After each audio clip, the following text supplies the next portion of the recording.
Hello students, I hope you all are doing great, and in this session I would like to start with class 10 syllabus. And the first topic that you have is real numbers, okay?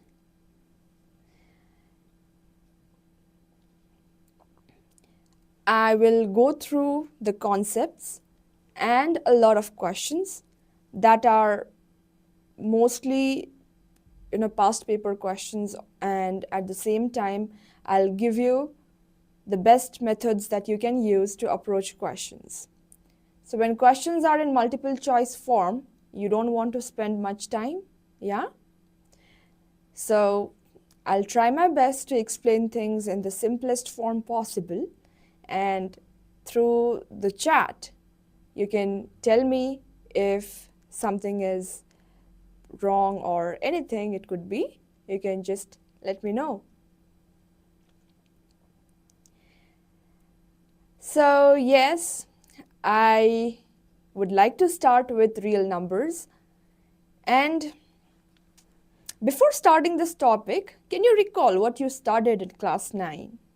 Yes, in class 9 things were not really interesting, I guess. I really want you to recap what you studied in class 9 first, and then it will be very helpful once you can recall all those things. It is going to be very helpful and you will be able to apply the concepts here. So let's begin. What are real numbers? Well, in simple word, if I have to tell you, then it's the entire family of numbers. Okay, it's the whole collection of numbers that you know so far. Say that it is your natural numbers. Natural numbers are the first numbers we ever learn in school, yeah? Imagine going to school for the first time. The first thing you studied was natural numbers, the counting numbers, okay? And interestingly, we human beings use them initially. Of course, back then there was no people didn't use decimals first, yeah, that can make sense. People used mathematics mainly to count. So natural numbers were the first family, and after that they wanted to introduce themselves to the concept of zero. And when zero was counted along with all the counting numbers, the new family now became your whole numbers, yeah? So if I have to tell you, then natural numbers just consider just the counting numbers. They were your natural numbers, and now along with zero, the family has got a new member now. So we just call them as whole numbers, yeah? Whole numbers are represented by W, natural numbers are represented by N, okay? And now, after that, people had this problem of profit and loss or give and take things. That, when you consider that, then obviously the negative numbers come into play, okay? That means when you want to describe a loss, then you need negative numbers. Similarly, if you have taken loan from someone, then the deficit is always represented by the negative numbers. So negative numbers came into play. People needed negative numbers. Now, if you want to introduce negative numbers to the same family, the negative numbers upon, considering them with the existing numbers that we already know, all the negative numbers together along with all the numbers that you had known before, the family has now become bigger. So this family is now called your family of integers, okay? So why it's so important? Because question will tell you n is an integer. So you should not get confused now what exactly that is. So you want to keep things very clear about what kind of number has the question described. So the next family was integers. integers are shortly denoted by z. Okay? And now what happens is, imagine after your integers, you want something that could help you describe parts or something that's not whole, right? Because not everything exists in whole. If you look around, then there is just a portion. If that portion needs to be counted, right? Yes, I'm fine. I hope you're doing good too. And as I was saying, when you would describe or when you wanted numbers that could describe parts or fractions, then people needed a new family now. So the new family is now called your rational numbers. Okay? So rational numbers as in all the fractions, decimals, everything can be considered along with all the numbers that you have known so far here. Okay, so we have now been introduced to a new family like this. The new family is called rational numbers.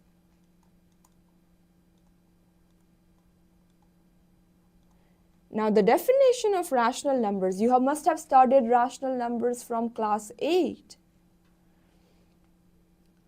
Rational numbers are anything that I can represent in form of a fraction. So note that every number that we have studied so far, integers, natural numbers, everything can be represented as a fraction, yeah? 5 as in 5 upon 1, because when there is no denominator, it means it's all whole, so it's just divided by 1, right? So rational numbers become our bigger family, consisting of all the existing numbers that we introduced before. So now rational numbers are represented by Q. All right? And now people had more problems, you know. People discovered numbers like square root numbers or, numbers which could not be represented as a fraction. So then people definitely needed a bigger or different family. Okay? So different family as in, now they came across numbers or they saw numbers which are completely opposite of rational, and I believe that you know what that family is. So that family is definitely your irrational numbers. That happens to be your, completely different family. It's completely opposite of rational numbers, okay? So that is a new family. Now, irrational numbers along with rational numbers all together, that is what the real numbers are, or real number is now the entire family of all the numbers that you know. So this is what real number is. So any number that you can, that you see around you, anything, anything that can be, that does not have to be just fraction, but numerically, every number is a real number. So 0 is a real number, your negative 125 point, any kind of number you consider, it's always real. Okay, so that is the biggest family of numbers that we have in mathematics. Now, this year, things are going to be different. Let me tell you, class 10 is a lot of it's fun. Syllabus-wise, it's fun because you have more like application-based questions and, you want to apply the concepts that you have been studying so far, okay? This time, we will definitely go through both, irrationals and rationals, but more precisely for rational numbers, we will go through the classification of numbers based on how we can represent them with respect to other numbers. Now, I'll take you back to grade 6 concept. In grade 6, you must have studied for the first time what these prime numbers are, what factors are, what multiples are, and all those stuff. It was fun, I guess. And now these numbers itself, okay, every real number that you consider, these numbers can be represented as factors, or I can always branch them out based on what factors they have. Now, talking about factors, what are factors in simple words? Factors are the numbers that divide a given number. So if n is a number, then there are certain numbers that will divide n. So any number that divides this particular number n is always a factor. So if I'll tell you 1, then 1 is a very special number. There is no number like 1. No number like 1 at all. I mean, I want to be 1, you know, it's such a special number. Okay? Why? Because 1 is a factor of every other number. And interestingly, the number 1 itself has got only one factor, and that's 1 again, nothing else. Okay?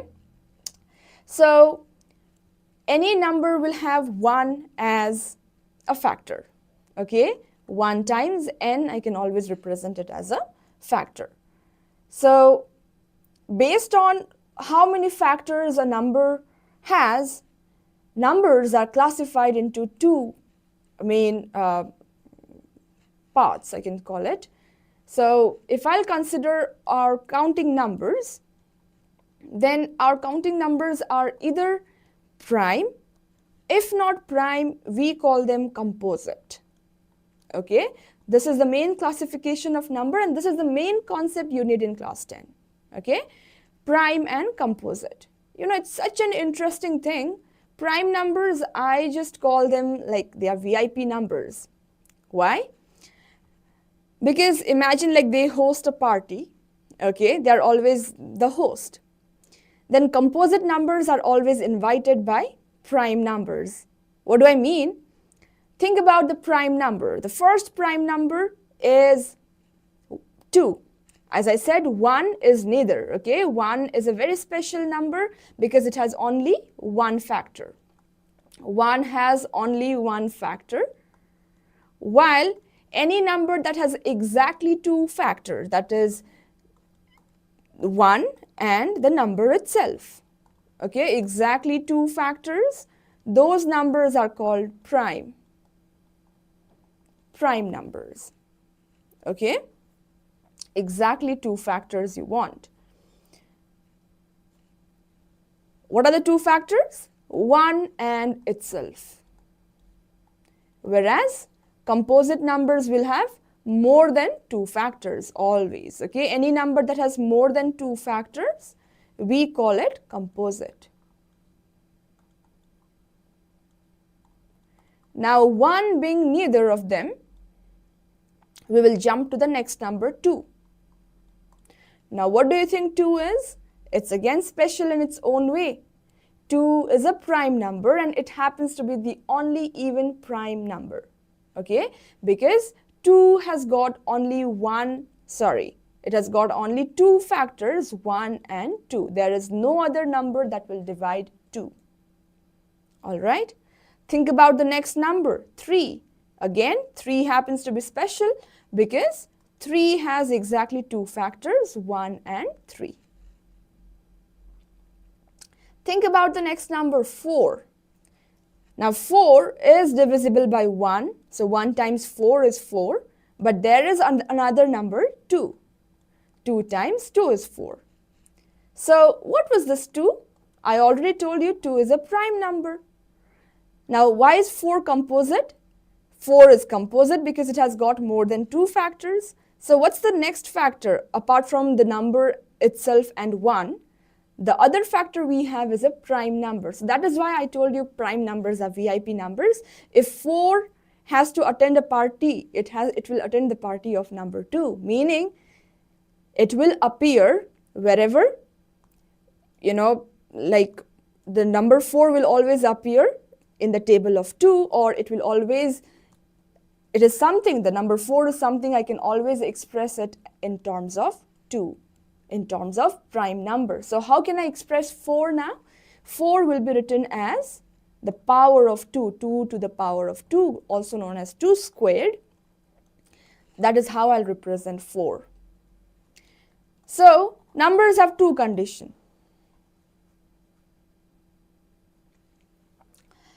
Numbers have two conditions. Either they are prime or they are composite.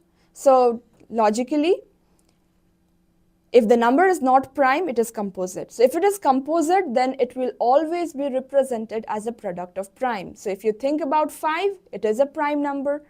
So this way there are so many prime numbers between 1 to 100. If you'll have to remember, then between 1 to 100 there are exactly 25 prime numbers. Okay? This is a very important thing that you want to remember, because a lot of question comes based on this concept. Okay, how many prime numbers between 1 and 100, and questions like that. So there are exactly 25 prime numbers, and if the number is not prime, it is composite, then it will always be represented as a product of prime. 2 times 3. Take any number you say, any composite number you say, it is always represented as a product of prime.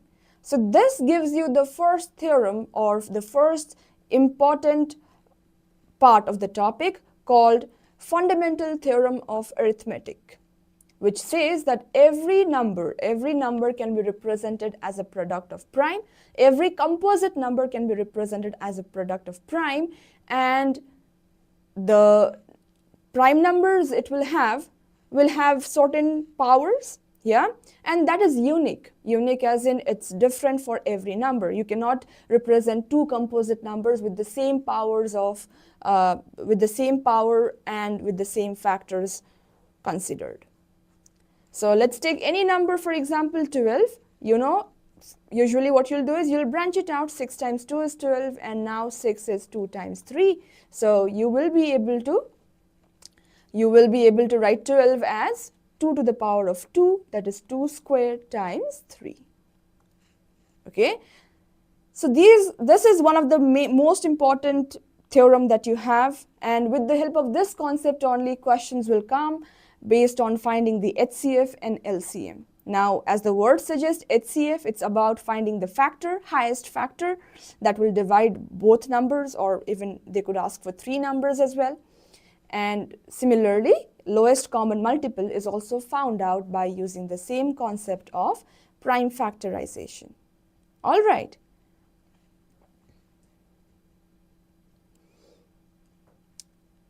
So, question will ask you, find the HCF of two numbers. Let's say, for example, 108 and 96. Okay. How to find the HCF using the theorem? The theorem tells me that both numbers cannot be represented by the same powers of prime factors, even if the prime numbers could be same in both the cases, but their powers will be different. So we will branch them out. 108 comes in the table of which number? Any number you can say. If you don't know any number, then you can just start with 2, because that's an even number given to you. 2 times 5 is 10, 2 times 4 is 8. Now 54 appears in the table of 6, if you know. I mean, just go ahead and think of any pair that could give you 54. So 6 times 9 is 54. If I'll think about that, 6 can be further splitted. Any number that's not prime will continue to split. So 6 can be written as 2 times 3, and 9 can be represented as 3 times 3. So for 108, how many 2's? I got 2 2's and I got 3 3's. Okay, so as a power, I can represent 108 as 2 squared times 3 cubed. All right. Now take the other number, 96. Branch it out. Which two numbers multiply to give you 96? If you know, then 8 does divide 96. 8 times 12 is 96. Now 8 can be written as 4 times 2. Well, this 2 is a prime number, but 4 is not. 12 can be written as 3 times 4. Again, 3 is a prime number, but 4 is not. So 4 can be splitted into 2 times 2. This 4 can be splitted into 2 times 2. So if you'll check for 96, I got 2 and 3, nothing else. The prime factors are just 2 and 3, but with different powers. How many 2's did I get? 1, 2, 3, 4, 5. So I'll write it as 2 to the power of 5 times, how many 3's? 1, 3. So now comes the important question. Once you're done with this, they'll ask you either to find the HCF or LCM or both. So the main thing you want to remember and take from this part is, if you ever want to find the HCF, you look at the prime factors that appeared in both the numbers and take their lowest power, or whatever power has appeared, you want to take the lower power. So 2 appeared twice in the first case, and it appeared for 5 times in the second place. So the lower power is 2, so I'll take 2 to the power of 2, or just 2 squared. Okay, so HCF is simply 2 squared times, I see that 3 is common, so I'll just take 3 for the lower power. So lower power is 1. So HCF will simply be 2 square, which is 4. 2 into 2 is 4, times 3 is 12. So HCF is 12. 12 is the highest number that will divide both of them. Similarly, to find the LCM, what you're going to do is take the same prime factors, but with highest power, or the higher power. So the higher power of 2 here is 5, and the higher power of 3 is cubed. Yeah, 3 cube. So we will have to calculate this. 2 to the power of 5 is how much? Well, you can do that. 2 times 2 is 4. 4 times 2 is 8. 8 times 2 is 16, and times 2 is 32. So 2 to the power of 5 is 32. And then 3 to the power of 3. Now, to make the calculation easier, of course it's 27. 3 cube is 27, but you can calculate it as 9 times 3, because you'll use one number to multiply at once, and then you can multiply by 3 again. Okay, because it might take more time to multiply 32 times 27. Okay, you can be clever with that. Just you want the multiplication to be easier. So 32 times 9. 9 times 2 is 18. 9 times 3 is 27, plus 1, 28, times 3. 3 times 8 is 24. 3 times 8 is 24, plus 2 is 26. 3 times 2 is 6, plus 2 is 8. So the LCM has to be 864. This is the main concept, or this is the real application of the theorem we studied, fundamental theorem of arithmetic. Okay, every number can be represented as the power of prime factors, and what powers you get will be completely different, or the set of prime numbers you could get can be different. It cannot match. For two different numbers, you cannot have the same power and same prime factors. Okay, so I could clearly see that, yeah, though I got the same prime numbers, but the powers were different. So it's unique for every number. Okay, you cannot use the same power and same prime factor to represent two different numbers. So this is the concept of finding the HCF and LCM using the fundamental theorem of arithmetic. I hope this is making sense, and if there is any question you want to ask, please go ahead and ask. You want to take, okay, I could read your message that you want me to give more tricks for faster calculation. Well, definitely. Just stick to the video and you might learn a lot of tricks to finding the faster way to calculate numbers, okay?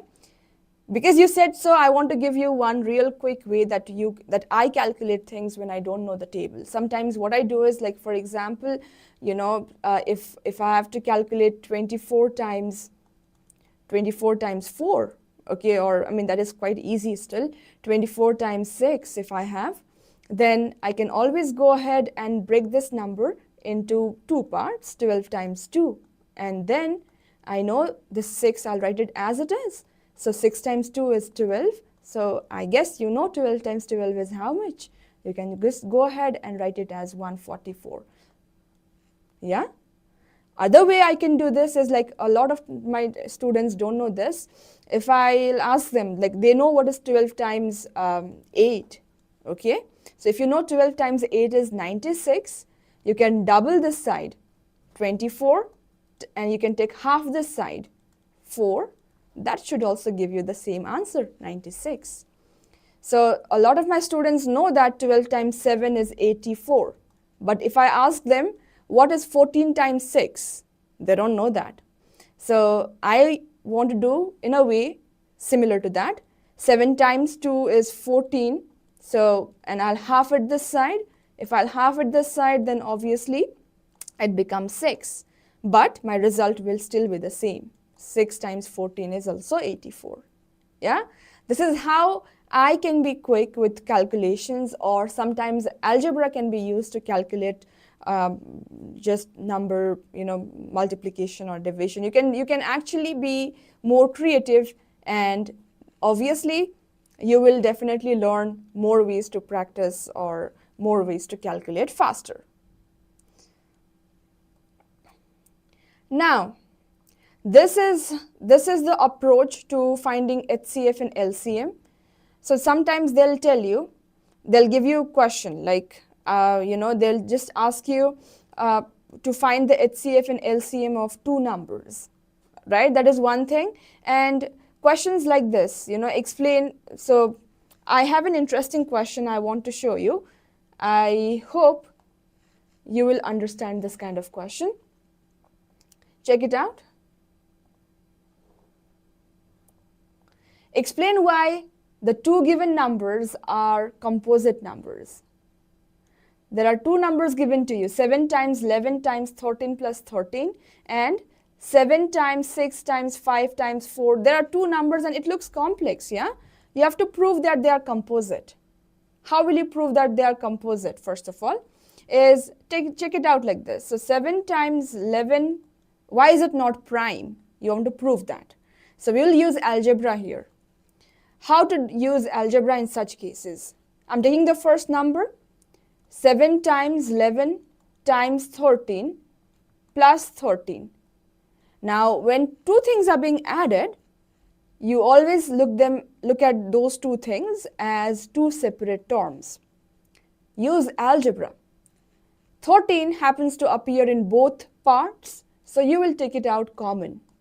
If 13 is out, then I have 7 times 11 remaining, plus there is nothing remaining in the second place, so I'll write 13 times 1 is 13, so just 1.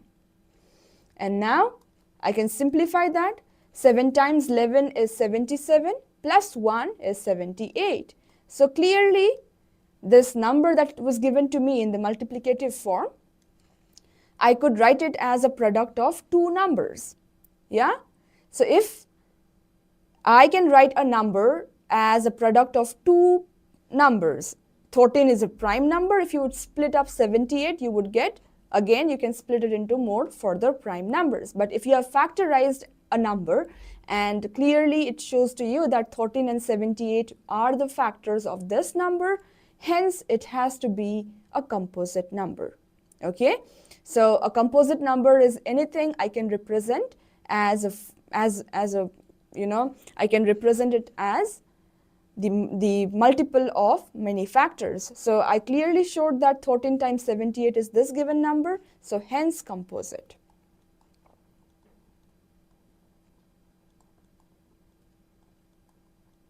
Similarly, if you check it out for the next part, you have 7 times 6 times 5 times 4 times 3 times 2 times 1. That looks so big, right? And what you have is you have added 5.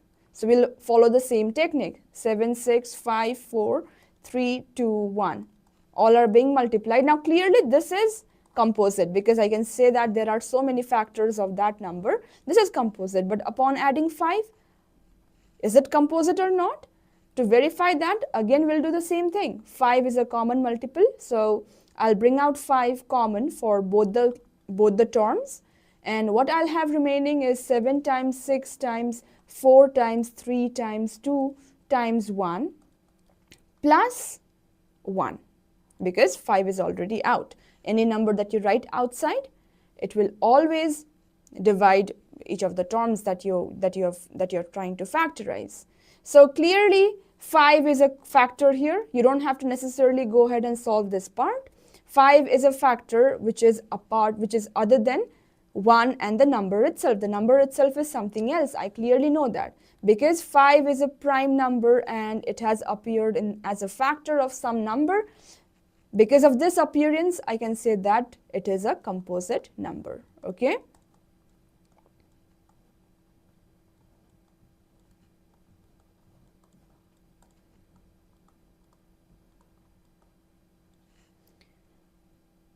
I hope this is interesting, yeah? And similar to this, they will ask you, questions based on applications of HCF LCM, okay? Like, remember, this is my general rule for using HCF and LCM in problems. What you do is, if any question that tells you to meet in the future again, or when will this happen again, or when these three can go all together, like when will they meet each other again, questions like that. Or imagine a scenario where you have to consider there is a path, there is a circular path, and then there are 3 friends going at different speeds, and if they are taking different time to complete that path, then how many times will they meet again, or when will they meet again? These kind of questions will always use LCM. While if you want to cut something into, if you have 3 different things and you want to cut all of them into equal pieces and you want to get the highest value possible, in such scenarios you will always find the HCF. Okay, we will definitely take a lot of example questions, but for now I want to move on to the next part because this topic is very short and it does not require much of time. The next part is the main part, which is all about proving that irrational numbers are actually irrational, like proof of the square root numbers to be irrational.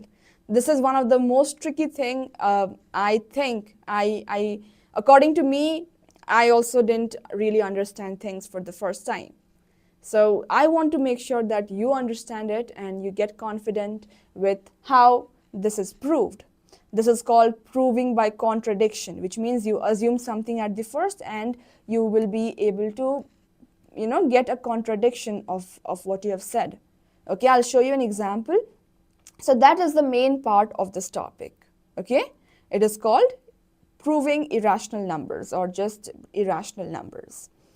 This is one of the most important theorem that we are going to use, or this is the main part of the topic. You can expect a question to be of like 3 marks where you will prove root 2 is irrational, or even root 3, or even root 5, any kind of numbers they can ask you. Sometimes they can ask you for 1 plus root 3, 1 upon root 3, any sort of questions like that. So how exactly can you prove that these are irrational numbers? That is what we will look at.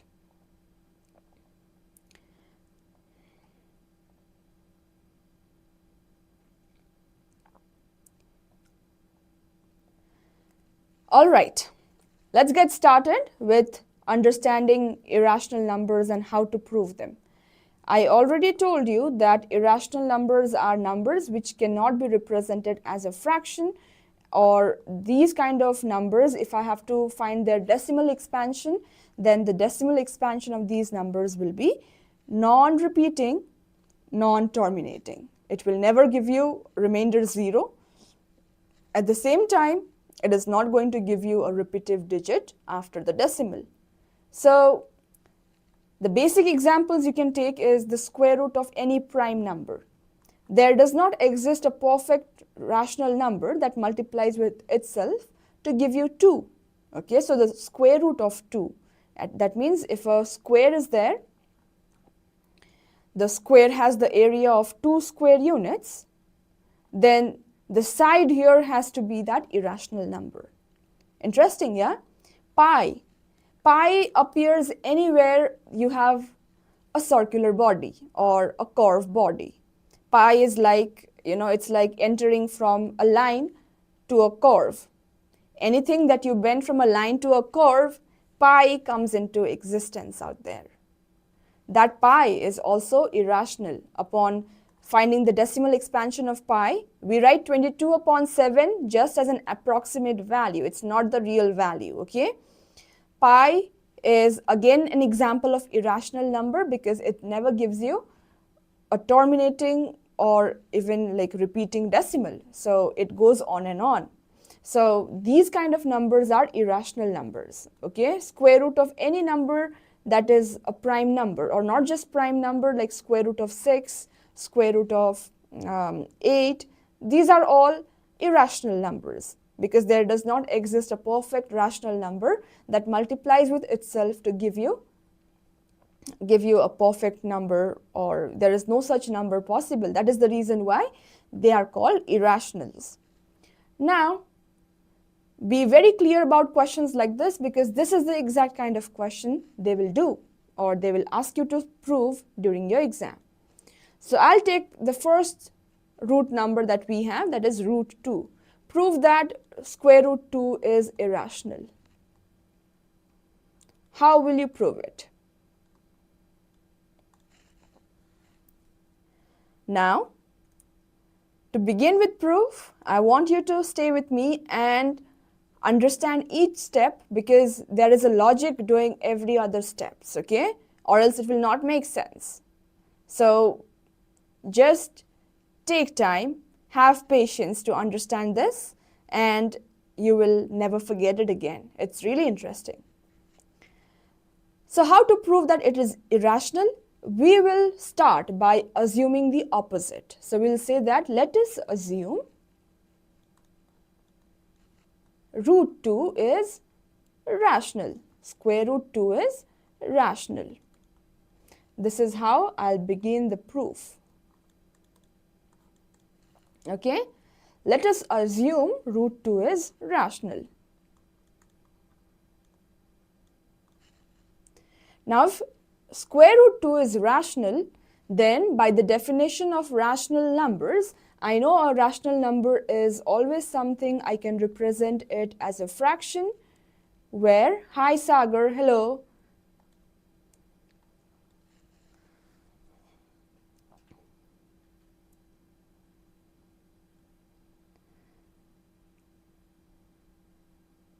I hope you will understand this, and I also am hoping that you will take a lot from this lesson. So I have started to prove that root 2 is irrational. We begin by taking the opposite of what we are trying to prove. Okay, we'll say that, okay, no, for the timing, we will say that root 2 is p by q, or it is a rational number. So if it is a rational number, then I can always represent it as a fraction p upon q, where p and q are integers.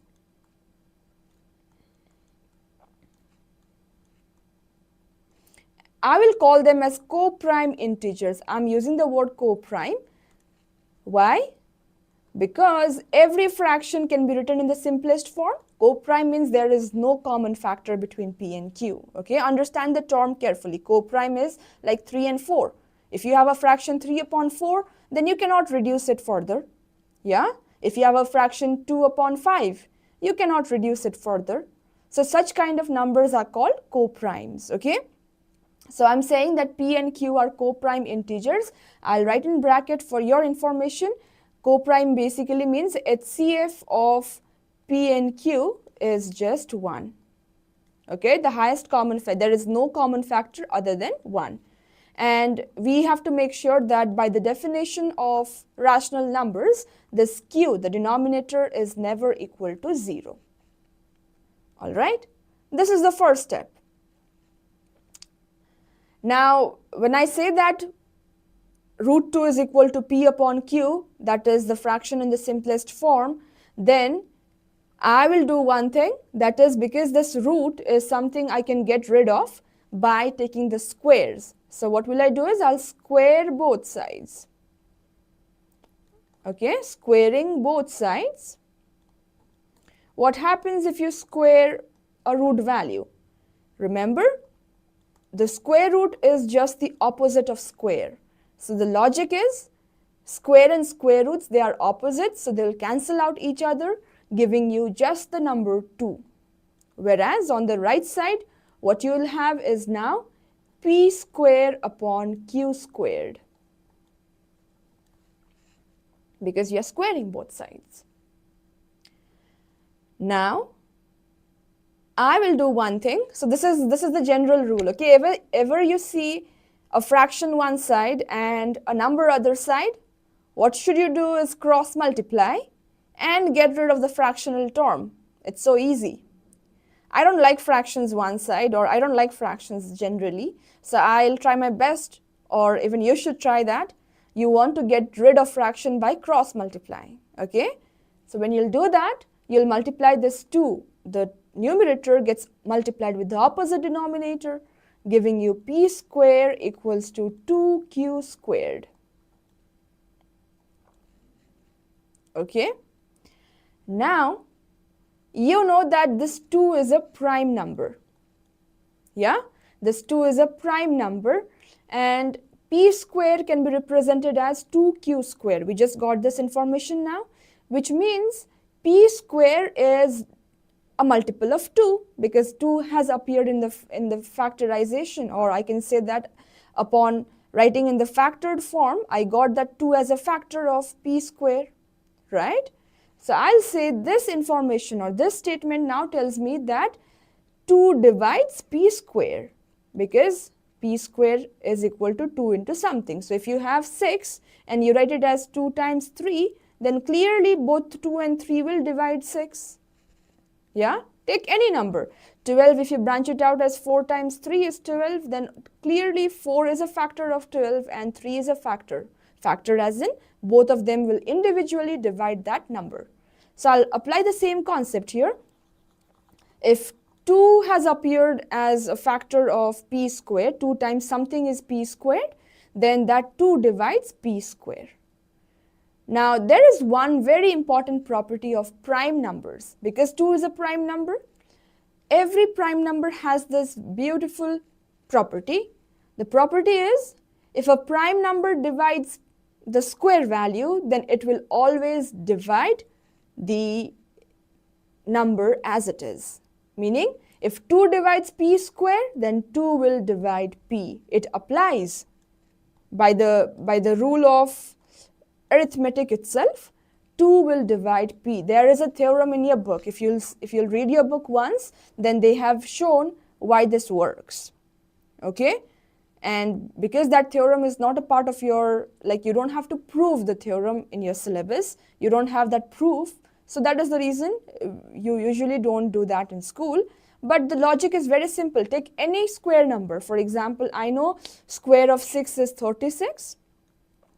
So if 2 divides 36, 2 does divide the square root of 36, which is 6. Yeah, it will divide, giving you no remainder. Take any square number, you say, and you try to divide it by a prime number. Like I know that, I know for example that 81 is divisible by 3. Yeah, 81 is a square number and it is divisible by 3. So the square root of 81, 9, is also divisible by 3. So if 2 divides p square, then you can be confident, 2 being a prime number, 2 divides p. Well, if 2 divides p, then P can be written as 2 times something. I don't know what that is because obviously P here, I know P square was multiple of 2 with Q square, but I cannot say the same thing here, right? Because I'm considering just the square root value of P square, which is just P. So P, I don't know what that number is, but it is still divisible by 2. So I'm writing P equals to 2K. Now, I have written something very important here. I will use it to substitute. Substitute means because I've said P can be represented as 2K, I will go ahead and write down the value of P as 2K into this equation where I have written or where I have connected the relation between P and Q. Okay, so I'll plug it here, putting the value of P as 2K into that equation. So obviously in your exams you cannot put arrows like this, sadly, yeah? What will you do is, you'll consider this as equation 1 so that you can say putting the value of P in equation 1, okay, or using this in equation 1.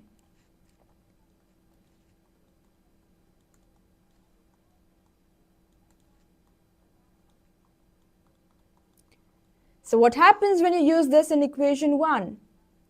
Instead of P, I'm going to plug in 2K. Now square here means P is getting squared, so overall the value of P will get squared, okay? Now don't just go ahead and square K alone. Everything that you are writing as P will be squared equals to 2Q squared. Now, on the left side, let's simplify the brackets. When you have a power indulged with 2 values, you want to separate and give the powers individually, or in simple words, you will just raise both numbers inside to the power of 2. Okay, so 2 squared is 4 and K squared is just K squared equals to, oh, thank you. Well, it's not much of handwriting, it's just numbers to write, so you know, I'm good with that. 2Q squared. 4K squared equals to 2Q squared. That is what I got my new information. Now, you see there is a common factor, 2 and 4. What we'll do is we'll divide both sides by 2 so that I can connect this Q with this K thing, okay? And now, what do I get is Q, 2 and 2 cancels out. 2 times 2 is 4. Remember one thing, this K is something I brought later, yeah? So our main variables that we are trying to deal with is P and Q. So I'm going to write this Q at the front, okay, because I have to prioritize, yeah? So I'll write this Q at the front telling me Q squared has to be equal to 2K squared. Now there is something it's telling me. Q square equals to 2K square. What does that mean?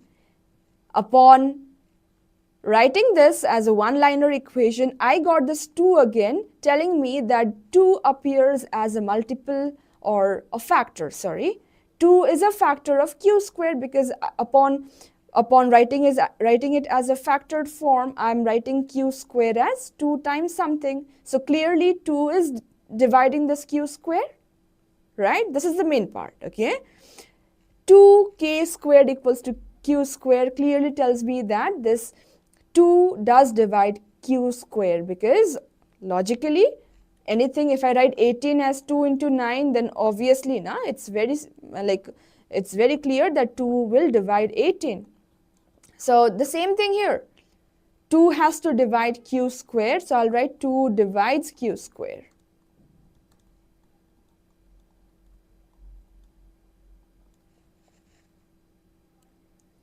If 2 divides Q square, I showed you properties of prime numbers. If 2 divides Q square, 2 divides Q. Yeah? If a prime number divides a square number, then it will always divide the square root number too. So 2 divides Q. What does that mean now? 2 divides Q. Before that, I got 2 divides P. So this is the part which is actually helping me to contradict myself. So if 2 divides P, 2 divides Q, then 2 divides both P and Q.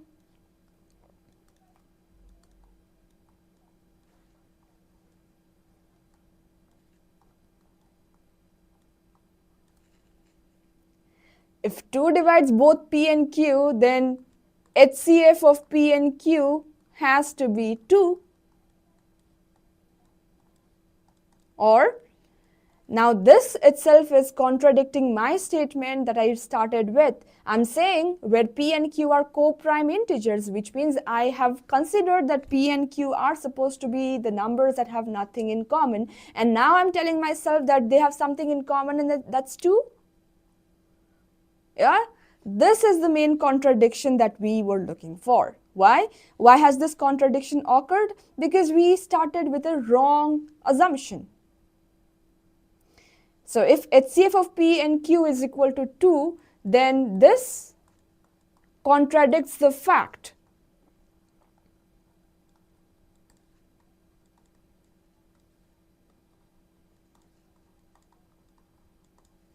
that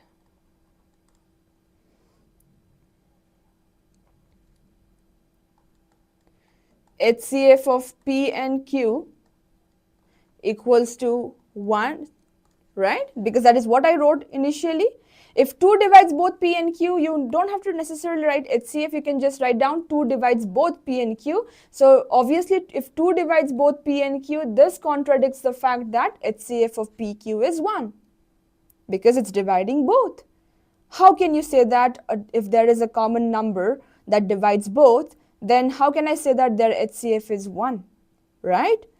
So this contradicts the fact, hence we arrive at the contradiction, or hence this is a contradiction, and because of the contradiction that we have arrived in, we have the assumption, or the reason why this contradiction came here is because we started with the wrong assumption. So this contradicts the fact that HCF of PQ is 1. Hence we arrive at contradiction, or write it down. Hence our assumption is wrong.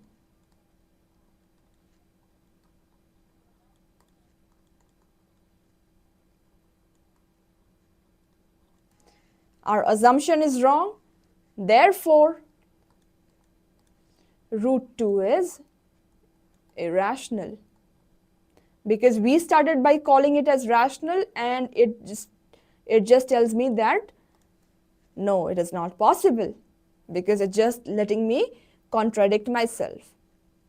So hence root 2 is irrational. This is the entire process you have to follow up when you are proving the contradiction, or proving that a number is irrational. Now, imagine if the question comes where they ask you for root 3, then how do you think the proof will change? Nothing will change except for the fact that wherever you were getting 2, you will have 3. So you will get root 3 is equal to P by Q, 3 equals to P square by Q squared, and P square equals to 3Q square. So now 3 is also a prime number, so you'll say 3 divides P square, 3 divides P. Everything is same, right? Except for the fact that 3 happens to be the common factor.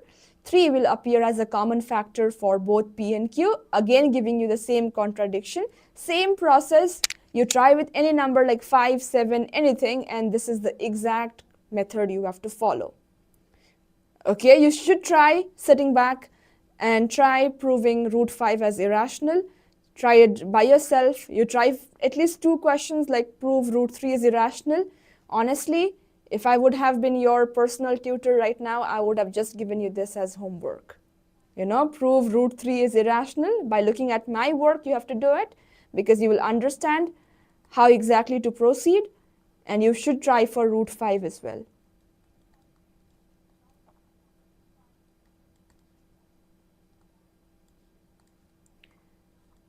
Come on, you should try this as homework, or just, as self-assessment. You want to try it out yourself, and you will be very confident by the end of doing these 2 questions. You'll be confidently doing it. Once you do it, then there is no looking back.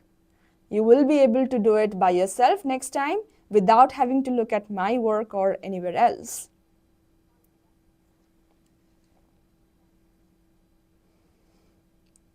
I hope this has made sense. This is the main part that students, find it difficult. But I believe you will understand, and with practice, definitely you'll be better at this, okay? Just practice 2 questions and definitely you will not forget it.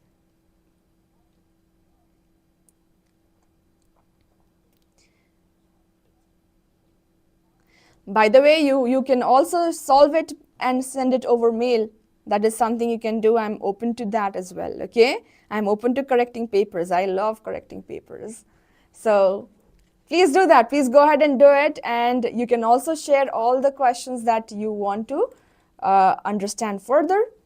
I would want to do one more session on real numbers where I'm going to take complex questions more than this and help you understand further what exact other kind of questions do they ask you from this topic. I will also tell you, I'll share some past questions with you and do a session more. One more session on real numbers should be fine and you'll be done with the topic. I would like to move to the next topic after that.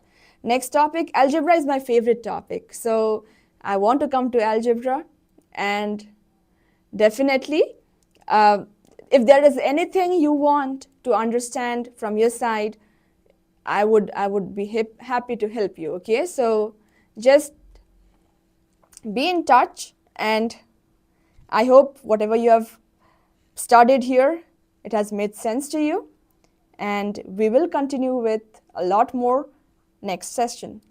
That's it for now. I'll see you. Bye.